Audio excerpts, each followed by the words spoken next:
Hai Alive, bagaimana kabar kalian sekarang? Pasti semuanya amazing kan? Senang sekali bisa bertemu dengan kalian di online service ini. Kalian bisa type di kolom komentar bagaimana keadaan kalian sekarang.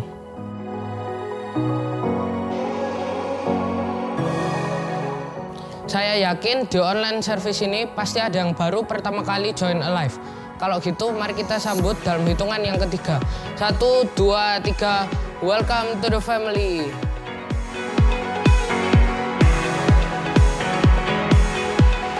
Di minggu keempat bulan Juni, Alive Online Service akan diadakan via YouTube pukul 4 sore, so don't miss out.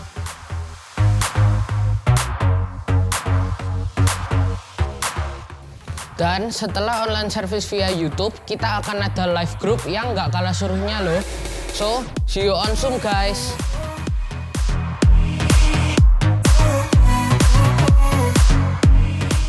Oke, sekarang tiba saatnya untuk memberikan persembahan. Online giving dapat diberikan melalui bank transfer ataupun scan QR code. Kalian dapat menge-pause video ini terlebih dahulu untuk menyiapkan persembahan. Kalau sudah, mari kita berdoa.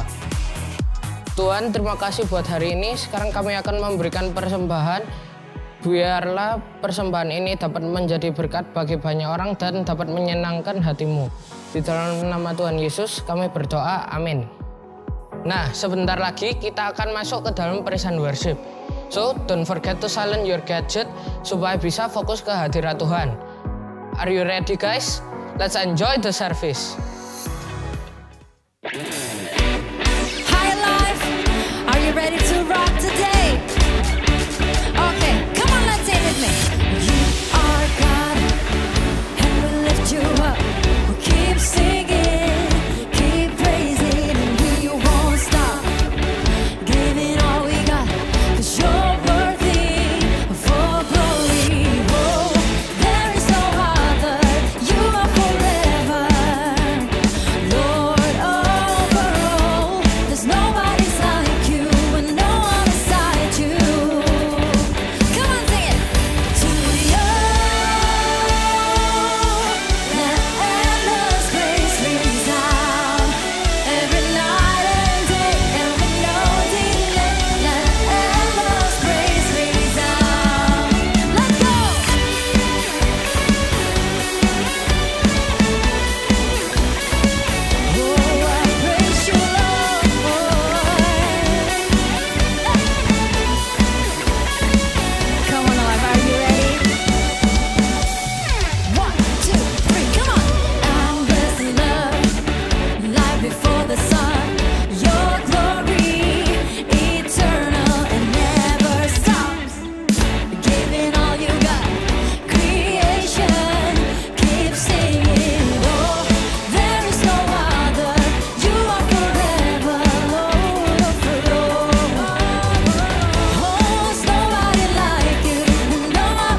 Jesus.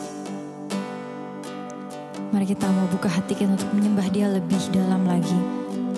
Kami mau bersyukur atas kebaikan-Mu Tuhan dalam hidup kami. I love you, Lord. Thank you, Jesus. For your mercy never fails me. All my days I've been held in your hands. From the moment that I wake up until I lay my head, oh, I will sing of the goodness of God. And all my life you have been faithful. And all my life you have been so good. With every breath that I am able, oh, I will sing of the goodness of God. I love your voice, and you have led me through the fire in the darkest night. You are close like no other. I know you as a father, I know you as a friend, and I have lived in the goodness of God. Come on, Alive, let's sing it. And all my life you have been faithful. And all my life you have been so good. With every breath that I am able, oh, I will sing of the goodness of God. Oh, and all my life you have been faithful. And all my life you have been so good. Hey, with every breath that I am able, I will sing of the goodness of God. Yes. I wanna worship you for your goodness, Lord. Oh, we worship you, Lord. Come on, Alive, let's worship Him. Worship Him more and more. We long for your presence, Lord. We long for your presence, Lord.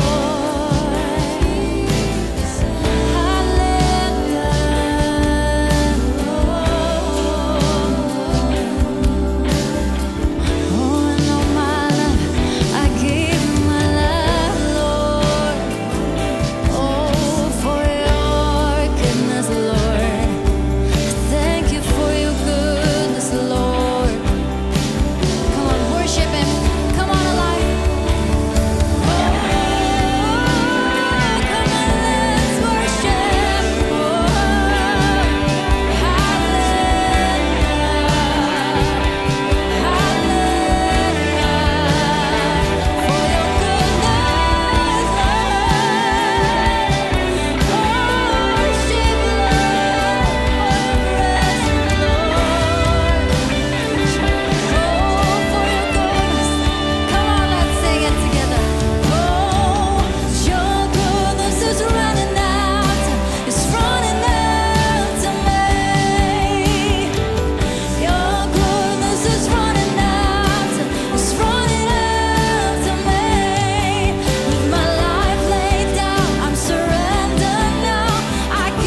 all my life you have been so, so good.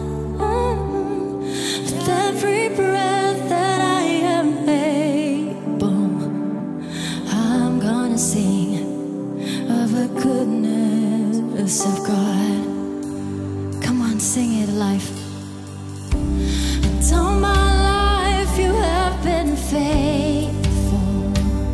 Thank you, Jesus. And all my life you have been so, so good.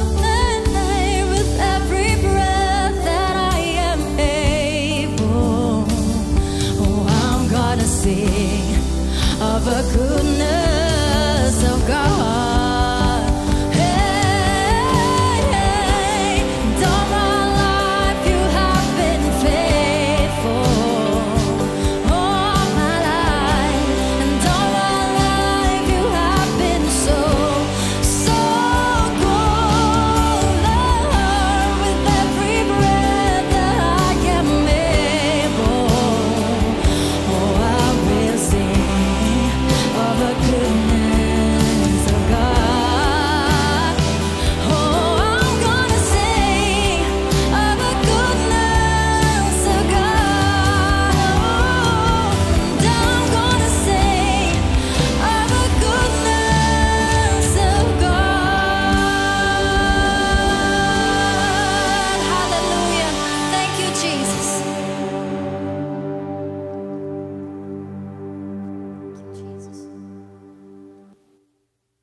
Hi Alive, how are you all doing? Saya berharap kalian semua dalam keadaan yang luar biasa. And hari ini kita akan belajar bersama-sama ya. And saya tahu pastinya kalian semua sedang excited karena lagi school break nih.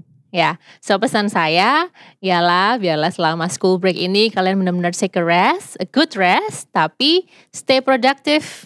Okay, make sure kalian setiap hari learn a new thing, create new things, and please be wise in using your time because time is very precious.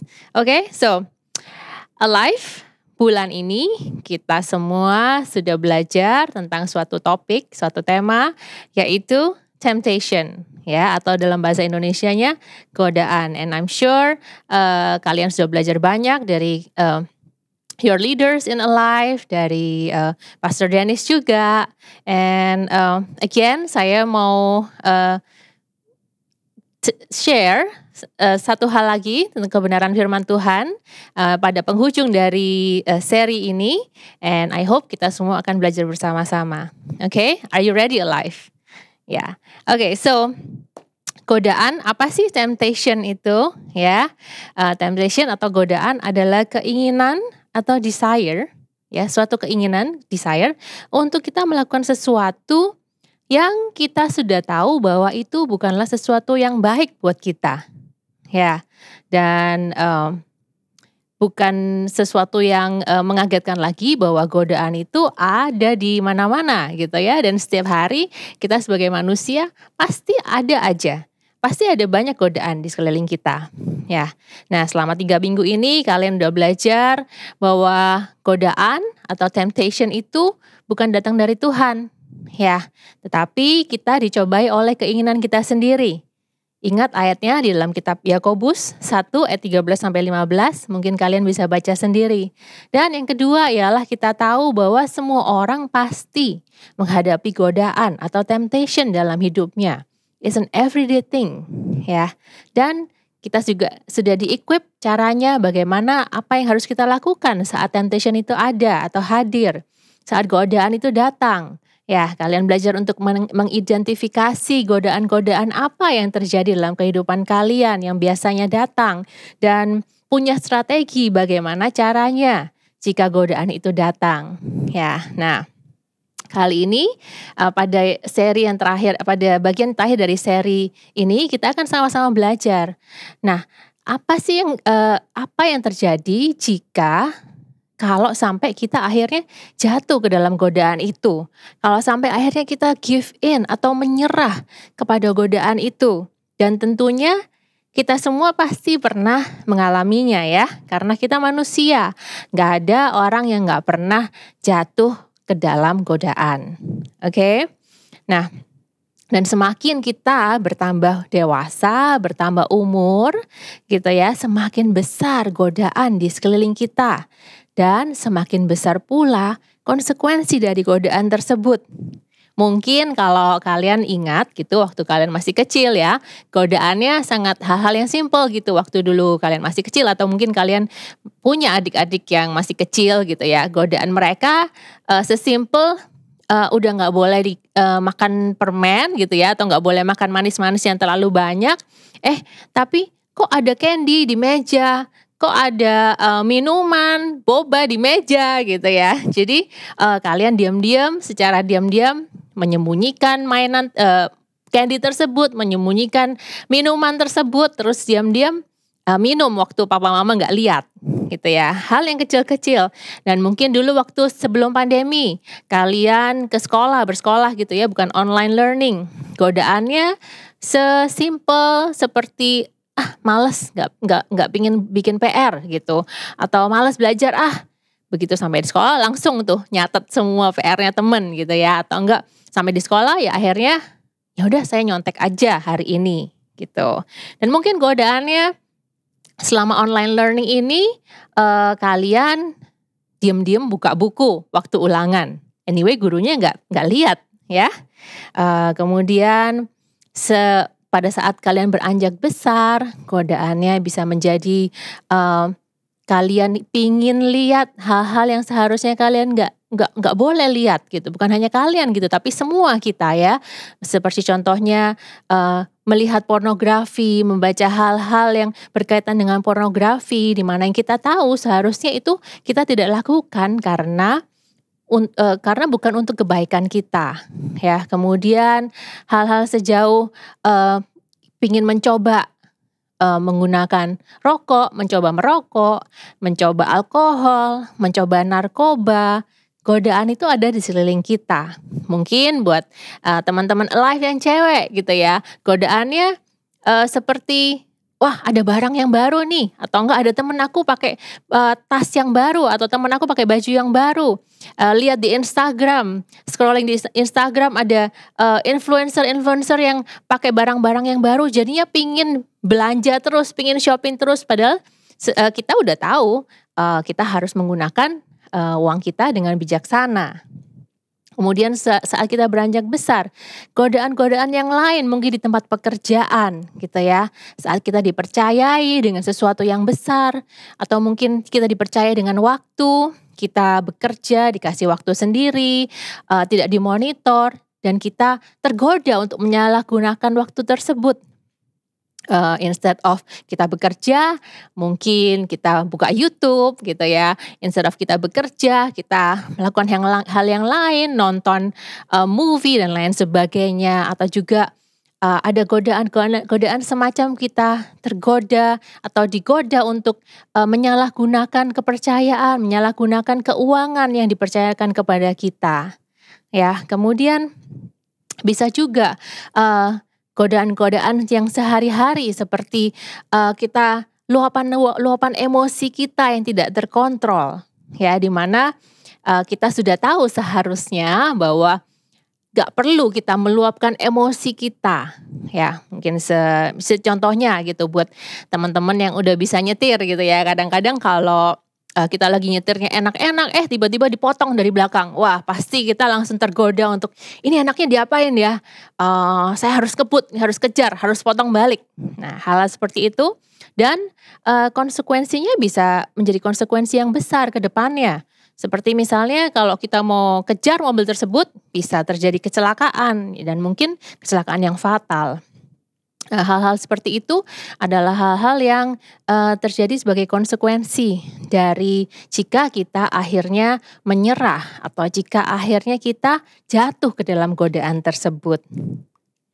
Nah, kalau saya boleh share sedikit cerita saya gitu ya, godaan apa sih yang saya pernah jatuh gitu atau saya pernah menyerah ya. Dulu waktu saya di SMA, saya pernah satu kali bersama dengan teman-teman saya gitu ya. Kita dulu kan kalau teman-teman di SMA mungkin tahu gitu ya, kita punya grup-grup masing-masing gitu ya, atau enggak geng-geng masing-masing gitu.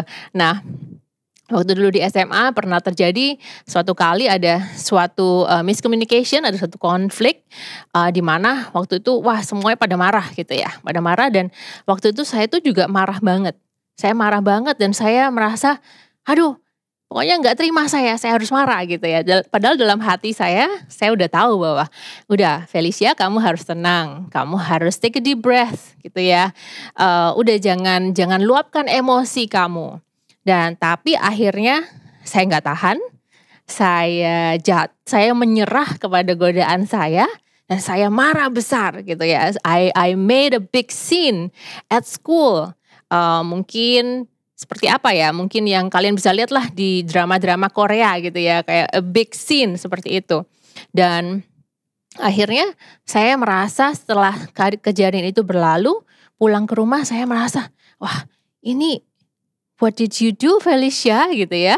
Maksudnya kamu bodoh amat sih, kamu harus meluapkan emosi kamu seperti itu. Saya pulang ke rumah dengan perasaan malu, perasaan gak enak semua, perasaan bersalah gitu ya. Dan kejadian itu bukan hanya pernah terjadi di SMA, dalam kehidupan saya sehari-hari sampai saya saat ini. Mungkin terkadang pernah terjadi juga gitu ya. Saat ini saya udah bekerja, jadi pernah terjadi juga saya tidak bisa mengontrol emosi saya, jadi saya akhirnya marah besar gitu di depan orang-orang yang mungkin saya pimpin gitu ya, di depan anak-anak buah saya. Dan of course setelah kejadian itu saya akan pulang dengan perasaan sangat bersalah, sangat gak enak, semuanya gak enak semua gitu ya. Perasaan malu dan perasaan seperti aduh aku gagal lagi, dan penyesalan yang sangat dalam. So hari ini kita akan belajar apa yang kita bisa lakukan pada saat hal itu sudah terjadi. Ya, tapi sebelumnya kita akan melihat salah satu tokoh di dalam Alkitab. Saya percaya kita semua udah pernah mengenal tokoh ini ya, sudah nggak asing lagi. Namanya Raja Daud. Ya. Kalau kita mengenal Raja Daud, dia adalah seorang yang luar biasa, ya, seorang raja yang memimpin bangsa Israel dengan luar biasanya, seorang yang dipilih oleh Tuhan sendiri. Ya, bahkan dari kecil dia sudah dipersiapkan gitu ya. Dari kecil dia bukan anak yang gampangan, tapi anak yang pemberani. Buktinya apa? Dia dituliskan di Alkitab bahwa dia itu membunuh singa dan beruang dengan tangan kosong. Ya, kemudian kita tahu ceritanya bahwa waktu dia bertumbuh dia mengalahkan seorang raksasa yang namanya Goliat. Kalau teman-teman mungkin kurang jelas segede apa sih Goliat itu ya. Goliat itu gede banget, kalau di Alkitab dituliskan bahwa tingginya itu sekitar 3 meter.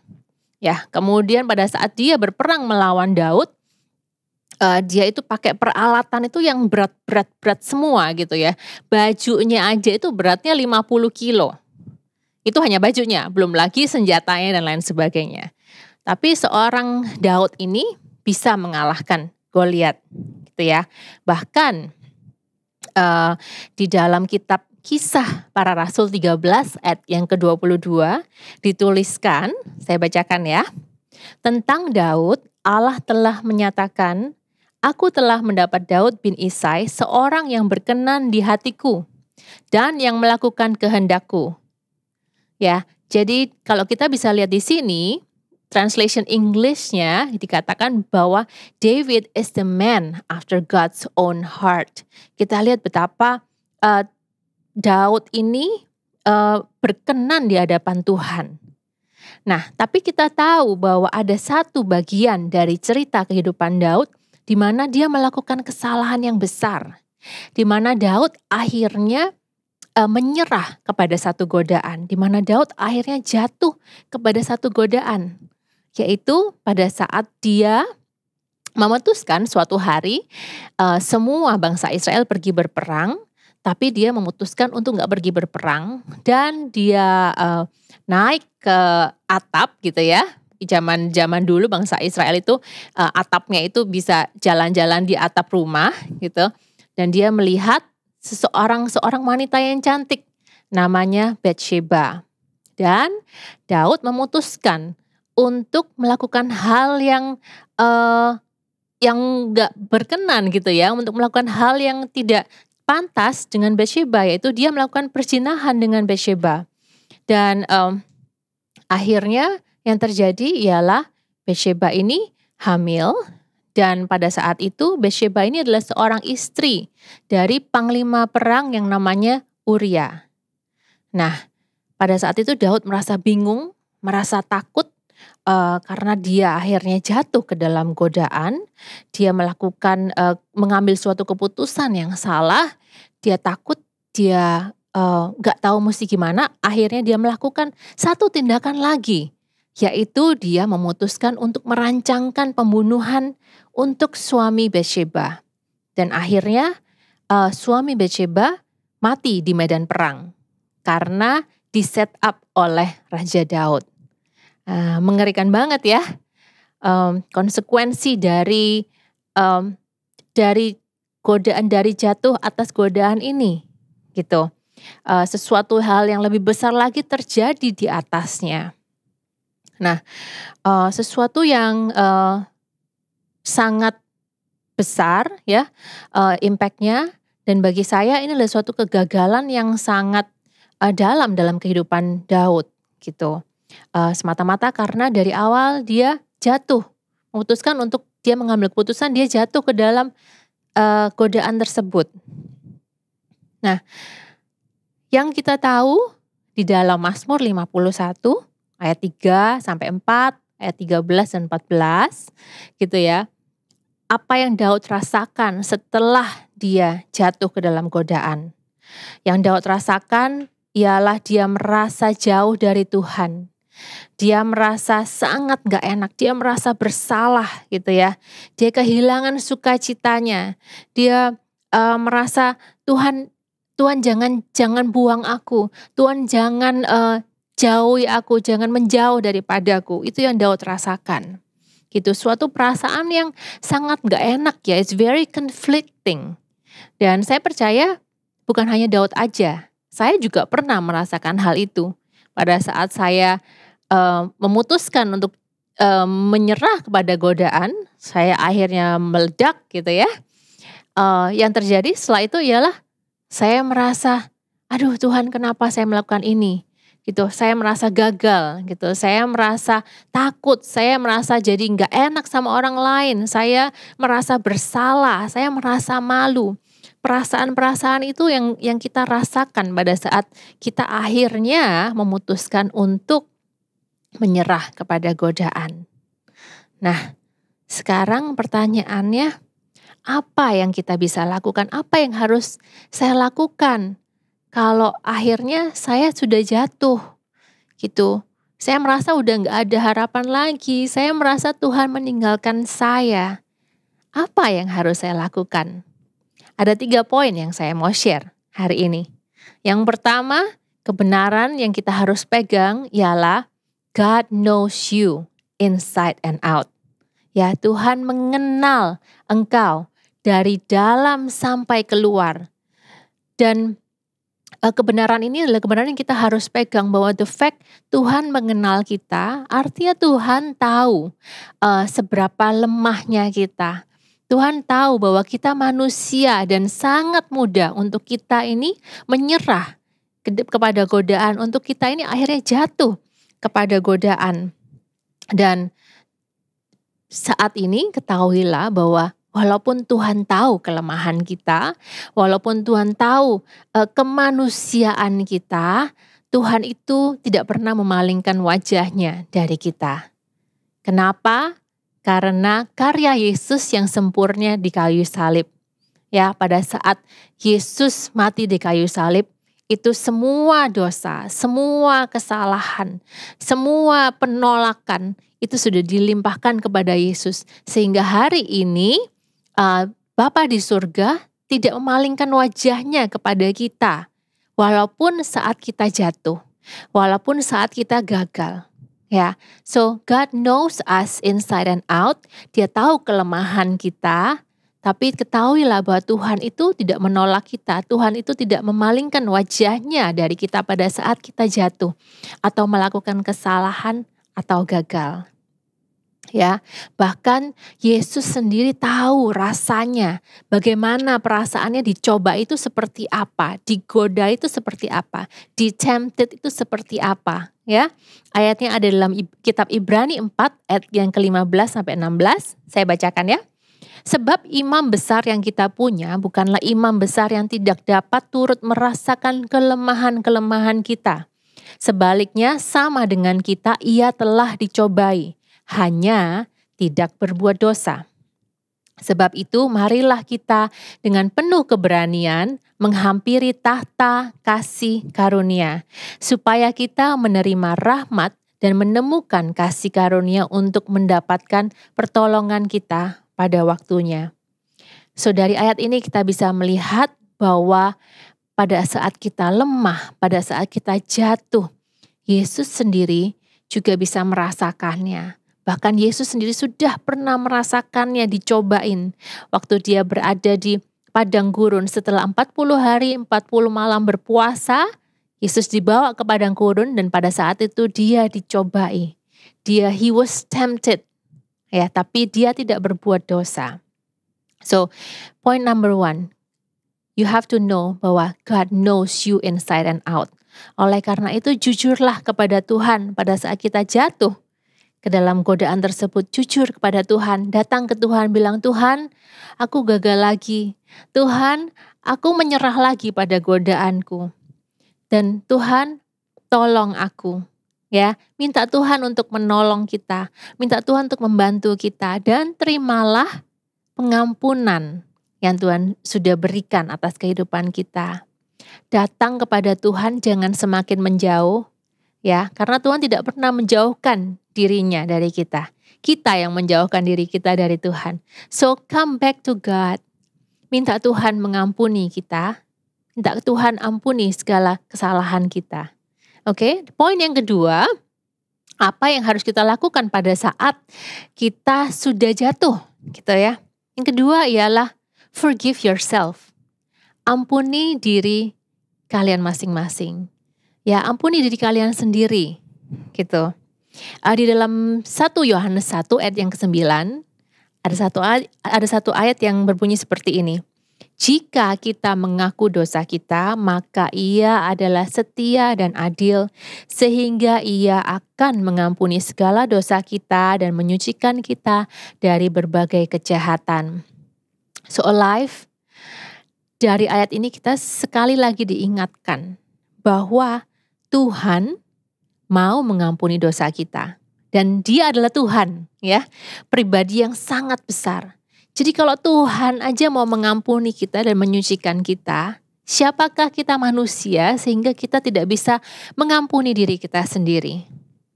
So point number 2 ialah saat kejatuhan itu terjadi, saat kegagalan itu terjadi, forgive yourself. Ya, terkadang kita jadi manusia lebih gampang untuk kita mengampuni orang lain daripada kita mengampuni diri kita sendiri. Ya. Walaupun mengampuni orang lain aja susah, tapi lebih susah lagi untuk kita mengampuni diri sendiri. So, stop being so hard at yourself and forgive yourself. Kenapa? Karena Tuhan sudah mengampuni engkau. Oke, poin yang ketiga, apa yang harus saya lakukan pada saat kejatuhan itu terjadi atau kegagalan itu terjadi dan saya menyerah kepada godaan? Yang ketiga ialah you have to be brave to start over. Ya, kalian harus berani untuk memulai kembali, to start all over again. Kenapa? Karena Tuhan sendiri memberikan kepada kita itu kesempatan demi kesempatan. Kesempatan yang kedua, kesempatan yang ketiga, kesempatan yang keempat. Because our God is the God of second chances. Oleh karena itu, yuk, pada saat kita jatuh, kita gagal, dan begitu banyak suara-suara yang menyalahkan kita, bahkan kita sendiri, kita harus berani untuk mengambil keputusan, stop, suara-suara aku gak mau mendengarkan lagi, but I want to start over. Kenapa? Karena Tuhan aja kasih aku kesempatan kedua, ketiga, keempat. So I want to give myself the second chance, third chance, fourth chance. Ya, bisa salah satu cerita yang my favorite story in the Bible ada di dalam kitab Yohanes 21. Ceritanya di mana Tuhan Yesus memberikan second chance, kesempatan yang kedua untuk salah satu muridnya, yaitu Petrus.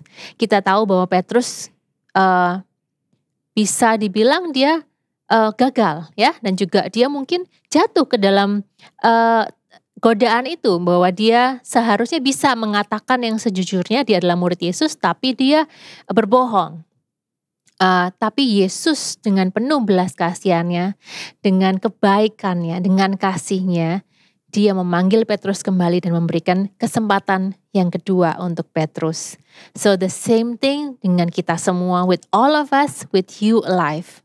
Ya, ada satu like quote gitu ya, yang one of my favorites gitu ya, yang berkata, Jacob was a cheater, Peter had a temper, David had an affair, Jonah ran from God, Paul was a murderer, Zacchaeus was a corrupter. Yeah, but our God is the God of second chances. So kita banyak lihat cerita-cerita dalam Alkitab, begitu banyak orang yang luar biasa dipakai Tuhan, yang cerita sebelumnya mereka adalah orang-orang yang gagal, mereka adalah orang-orang yang jatuh, mereka adalah orang-orang yang menyerah kepada godaan. Namun ketahuilah bahwa Tuhan gak akan berhenti di situ aja. Alive, you have to know bahwa Tuhan itu punya tujuan atas kehidupan kalian masing-masing. Dan Tuhan punya masa depan yang luar biasa buat kita semua. So pada saat kita jatuh, ketahuilah bahwa Tuhan mengenal kita dalam sampai luar, dan kita harus mengampuni diri kita sendiri. Dan yang ketiga ialah terima kesempatan yang kedua itu dari Tuhan dan bangkitlah untuk kita start all over again. So I pray bahwa biarlah pada saat kita menyerah atau kita jatuh ke dalam godaan, it will not be the end of your story, and it is not the end of your story. Kita lihat cerita Daud, masih panjang kehidupannya, ya. Dan saya berdoa buat kita semua bahwa di hari-hari di depan kita akan semakin melihat kepada Kristus, kita akan semakin berfokus kepada kasih karunia Tuhan. Dan semakin hari kita semakin diperbaharui, semakin hari kita semakin dikuatkan oleh Roh Kudus untuk kita bisa tidak jatuh ke dalam godaan di dalam kehidupan kita. So alive, that's all for today. And saya berdoa biarlah kita semua menerima kasih karunia Tuhan hari ini. Okay? Now saya mau berdoa buat kita semua. Let's pray. Okay? Terima kasih ya Tuhan, kami mengucap syukur Tuhan kalau kami mempunyai Engkau, seorang pribadi, seorang Tuhan, seorang sahabat, seorang Bapa yang begitu mengasihi kami dan begitu mengerti keadaan kami, bahwa kami adalah manusia yang lemah, kami adalah manusia yang terkadang kami sembrono, dan kami tidak memikirkan hal-hal di depan kami, Tuhan. Tuhan, kami mengucap syukur kalau kami mempunyai Engkau yang penuh dengan kasih karunia, yang penuh dengan pengampunan. Dan Tuhan, hari ini kami terima Tuhan pengampunan-Mu, kami terima kasih karunia-Mu, Tuhan, bagi kehidupan kami. Khususnya mungkin saat ini kami merasa gagal, kami merasa takut Tuhan, kami merasa putus asa karena kami sering kali jatuh ke dalam godaan dalam kehidupan kami. Tapi bantu kami Tuhan untuk percaya lebih dan lebih lagi Tuhan, untuk kami semakin memandang Engkau ya Yesus sebagai Tuhan kami dan sebagai Bapa kami. Bantu kami Tuhan dalam setiap kelemahan kami, kuatkan kami ya Tuhan, bantu kami untuk mengambil keputusan-keputusan yang lebih baik lagi Tuhan dalam kehidupan kami. Bukan karena kekuatan kami, tapi karena penyertaan-Mu Roh Kudus. So terima kasih Tuhan untuk Alive hari ini. Biarlah firman yang sudah kami dengar Tuhan bisa hidup dan berbuah Tuhan dalam kehidupan kami. Terima kasih ya Tuhan. Dan Alive, saat ini angkat kedua tanganmu, biarlah berkat dari Allah Bapa, kasih dan cinta dari Tuhan Yesus Kristus, dan persekutuan dengan Roh Kudus menyertai kita semua dari hari ini dan sampai selama-lamanya di dalam nama Tuhan Yesus. Amin. Thank you PDP Felicia, dan sekian untuk live online service minggu ini. Jangan lupa untuk like, comment, dan share this video. So, see you next week and God bless you.